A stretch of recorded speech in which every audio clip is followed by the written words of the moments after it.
दे रही है, जबकि हुकूमत का ये कहना है कि पाकिस्तान आलमी अदालत के तकाजे पूरे कर रहा है। कुलभूषण यादव को नून लीग के दौर में गिरफ्तार किया गया। भारत की जानिब से ये मुकदमा आलमी अदालत ले जाया गया और नून लीग ने इसको कबूल किया। यहाँ पर सवाल उठता है, हुकूमत को तकाजों पर ही पूरा उतरना था तो अपोजिशन को एतमाद में क्यों नहीं लिया? अपोजिशन के शोर शराबे के बाद हुकूमत की जानिब से वजाहती बयानात दिए गए, अपोजिशन को ठंडा करने की कोशिश की गई। हुकूमत ने अपोजिशन से पहले मुशावरत क्यों नहीं की? कुलभूषण को रिलीफ फराहम करने के लिए ऑर्डिनेंस पास किया गया। कुलभूषण को वकील फराहम करवाने के लिए अदालत का दरवाजा खटखटाया गया। क्या हुकूमत को अंदाजा नहीं था कि अपोजिशन की जानिब से सवालात उठाए जाएंगे, तनकीद की जाएगी? आखिर हुकूमत बैनुल अक़वामी सतह के अहम मामलात पर अपोजिशन से मुशावरत क्यों नहीं कर रही? अपोजिशन की जानिब से तनकीद पर कहा जा रहा है कि अपोजिशन का ये रवैया गैर जिम्मेदाराना है, मगर ये तो मुल्क की सियासत की रिवायत है। माजी में तहरीक इंसाफ की अगर बात की जाए तो नून लीग की हुकूमत पर इसी नौयत के इल्जामात वो लगाती रही है। नवाज शरीफ गद्दार, मोदी का यार, ये जुमले तहरीक इंसाफ के ही हैं। वज़ीर आज़म ने 2 साल पहले अपने एक ट्वीट में कहा था कि मोदी और नवाज शरीफ आपस में मिले हुए हैं। जब भी नवाज शरीफ पर कोई मुसीबत आती तो सरहदों पर तनाव बढ़ता और दहशतगर्दी के वाक़यात में इजाफा होता। क्या ये कोई मामूली इल्ज़ाम है? तहरीक इंसाफ का यही रवैया रहा है, हम करें तो ठीक, दूसरे करें तो गलत। पाकिस्तान तहरीक इंसाफ ने अपनी 2 साल हुकूमत में सिर्फ यू टर्न पर यू टर्न लिए हैं। नया पाकिस्तान बनाने के वादे, 1 करोड़ नौकरियां, 50 लाख घर देने के बड़े बड़े दावे ही रह गए। मईशत तबाह, महंगाई बेकाबू, डॉलर महंगा, ये वो तमाम तोहफे हैं जो अवाम को नए पाकिस्तान में दिए गए। बात कर लेते हैं नवाज शरीफ दौर में कुलभूषण को सजाए मौत पर फैसला आलमी अदालत में चैलेंज किया गया, लेकिन अभी हम देख रहे हैं कि अपोजिशन की जानिब से बहुत ज़्यादा एहतजाज किया जा रहा है इस सारे मामले के ऊपर। आखिर अपोजिशन सोचती क्या है? ख्वाजा आसिफ साहब की जुबानी सुन लेते हैं। नाज़रीन, नवाज शरीफ के दौर में जब कुलभूषण यादव को सजाए मौत का हुक्म दिया गया तो उसके बाद इस फैसले को आलमी अदालत में चैलेंज किया गया और पाकिस्तान को आलमी कवानीन के मुताबिक ही चलना पड़ा। तो लगारी साहब, अब अपोजिशन जिस तरह से एहतजाज कर रही है, उनका ये एहतजाज किस हद तक दुरुस्त है? इसमें पाकिस्तान तहरीक इंसाफ की गवर्नमेंट का क्या कसूर है? पाकिस्तान तहरीक इंसाफ की गवर्नमेंट चोरी छुपे क्यों कर रही है? छप्पर के नीचे छुप कर क्यों कर रही है? अपोजिशन को और पाकिस्तान के लोगों को एतमाद में क्यों नहीं रही है? जब हाउस चल रहा है, जब ऐवान की मीटिंग हो रही है, जब कौमी असम्बली का इजलास हो रहा है, जब पार्लियामेंट मौजूद है और पार्लियामेंट के फंक्शनल है, और तब उस वक्त क्यों आप उस वक्त तो कर ही नहीं सकते ना। आप कोई भी ऑर्डिनेंस जारी कर ही नहीं सकते जब कौमी असम्बली की मीटिंग हो रही हो, कौमी असम्बली का इजलास हो रहा हो, आप कर नहीं सकते। तो कैसे आपने कर लिया ये? और ये कौन सा तरीका है आपका कि इस तरह से और अपोजिशन से छुपकर आपने पार्लियामेंट का रास्ता नहीं देखा, पार्लियामेंट की तरफ गए नहीं, कौमी असम्बली में गए नहीं, आप सेनेट में गए नहीं, कानून बनाया नहीं, कानून बना जबकि वो मौजूद था। आइन के अंदर ये लाजमी शर्त है कि अगर कौमी असम्बली का इजलास हो रहा हो तो आप ऑर्डिनेंस जारी नहीं कर सकते। तो फिर कैसे आपने ऑर्डिनेंस जारी कर दिया? देखें, तब मोदी का यार कौन है कौन नहीं है मुझे नहीं मालूम कि नवाज शरीफ ने इंतखाबी मुहिम चलाई थी या नहीं चलाई थी। इमरान खान ने तो उनकी इंतखाबी मुहिम चलाई थी। अगर मोदी आ गए और मोदी आ जाएंगे तो फिर कश्मीर का मसला हल हो जाएगा। लीजिए, हल हो गया। ये थे जो उनकी कैंपेन कर रहे थे और इंडियन वोटर्स को कह रहे थे कि जनाब आप इनको वोट दो, और उसका नतीजा ये निकला है कि हमारे गले में एक फंदा पड़ा हुआ है। हमारे लोग जो है पिछले 1 साल होने वाला है, चंद रोज के बाद, 10 दिन के बाद 1 साल हो जाएगा, लोग लॉकडाउन में हैं। दुनिया ने अभी एक लॉकडाउन देखा है, लोग चीख पड़े थे, हम लोग चीख पड़े थे, यार ये कौन सा लॉकडाउन है? लोग चीख पड़े थे।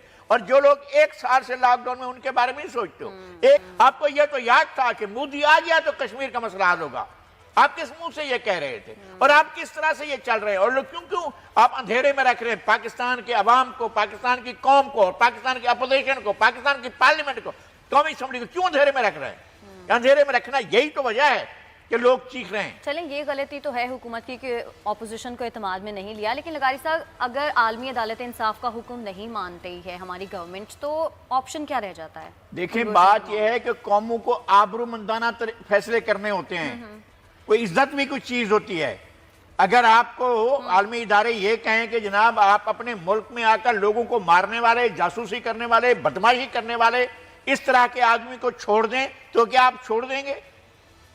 क्या आप नाक रगड़ते हुए कहेंगे कि जी हमने जो गलत किया था गलत किया था, अब ले जाओ अपने आदमी को, और आप हार फूल पहनाकर कुलभूषण को उनके हवाले कर देंगे? یہ تو نہیں ہو سکتا قومی بنیادوں پر سٹینڈ لینا، سارے کے سارے ادارے ایک ساتھ ہو جائیں اور کہیں کہ جناب ہماری قومی غیرت کا مسئلہ ہے، جائے اپنا جو کرنا ہے عالمی عدالت نے، ہم عالمی عدالت کی بات کیوں مانے؟ ہمارے یہاں ٹرائل ہو چکا ہے اس کے اوپر، کورٹ مارشل ہوا ہے، کیا یا تو یہ کہو کہ ہمارا کورٹ مارشل غلط تھا، یا یہ کہو کہ کورٹ مارشل کیا تھا جس عدالت نے وہ غلط فیصلہ کیا تھا، یا آپ مان لو سارا کچھ مان کر اور پھر کہو دنیا کو لے جائیں جی آپ کلبھوشن کو۔ یہ کون سا طریقہ ہے کہ آپ قوم کو دھوکے میں رکھ کر اس طرح کا راستہ اختیار کریں؟ بالکل صحیح ہے غاری صاحب، کیا واقعی ایسا ہے کہ اس آرڈیننس سے کلبھوشن یادو کو این آر او مل جائے گا؟ بالکل ایسا ہو سکتا ہے، میں نہیں کہتا ہوں، میں یہ کہہ رہا ہوں کہ یہ ملبہ کورٹ کے اوپر ڈالنا ہے کہ جی کورٹ نے ریلیز کیا، ہم کیا کریں، ہم تو مجبور تھے، ہم تو بے بس تھے، کورٹ نے کر دیا، اور کورٹ میں یہ کانفرنٹ نہیں کریں گے، کورٹ میں جا کر یہ صحیح پروسیکیوشن نہیں کریں گے، کورٹ میں جا کر یہ کیس نہیں لڑیں گے، ہاتھ باندھ کر کھڑے ہو جائیں گے اور کورٹ کے سامنے ایک ہی راستہ چھوڑیں گے، جناب آپ اس کو شک کا فائدہ دے کر بری کر دیجئے تاکہ ہم اس کو چارٹر جہاز میں بچھا کر بھیج سکیں، یہ ایک طریقہ کار ہوگا۔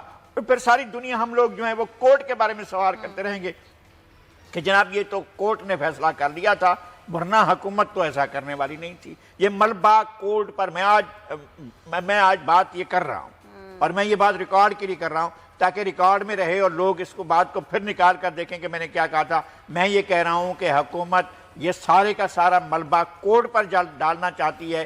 اگر کورٹ کی طرف سے یہ فیصلہ آ گیا کہ جناب یہاں پر جو ہے یہ ثابت نہیں کیا جا سکا کہ یہ جاسوس ہے، ثابت نہیں کیا جا سکا کہ یہ پاکستان میں پکڑا گیا، اور اگر کوئی اور معاملہ ہوا یا کسی اور طریقے سے اس کیس میں وہ بری ہو گیا، تو کس پر جائے گا بات تو کورٹ پر جائے گی۔ دیکھیں جناب فوجی عدالت نے تو سزا دے دی تھی، کورٹ مارشل میں سزا ہو گئی تھی اور اس میں تو بالکل سزا پر ہو گیا تھا، لیکن کیا کریں جناب یہاں پر سویلین کورٹ نے اس کو رہا کر دیا۔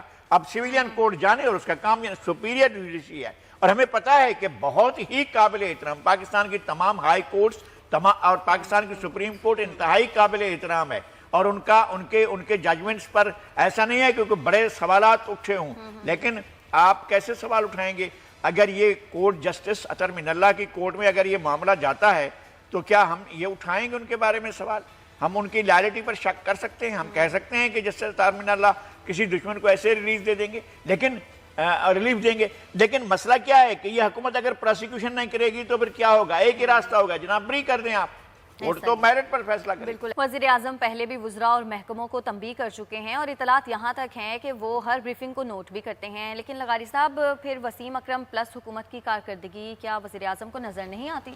اب وسیم اکرم کو جانا چاہیے کورٹ میں کہ میرا نام استعمال نہ کیا جائے، اور عثمان بزدار کے لیے تو بالکل نہ کیا جائے کہ جن کی کارکردگی ایسی ہو۔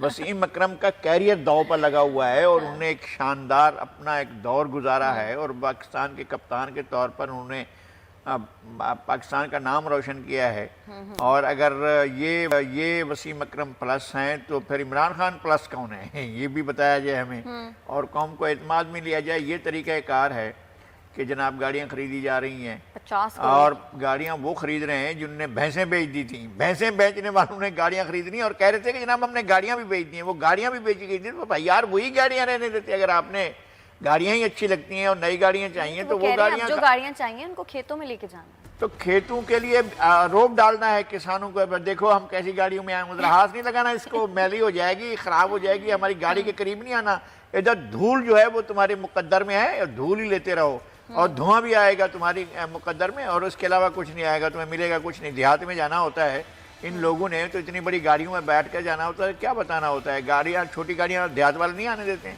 اگر چھوٹی گاڑیوں میں جائیں تو اس میں کون سا فرق پڑ جاتا ہے۔ اصل میں یہ سارے کا سارا کام ہو رہا ہے، اگر نواز شریف کے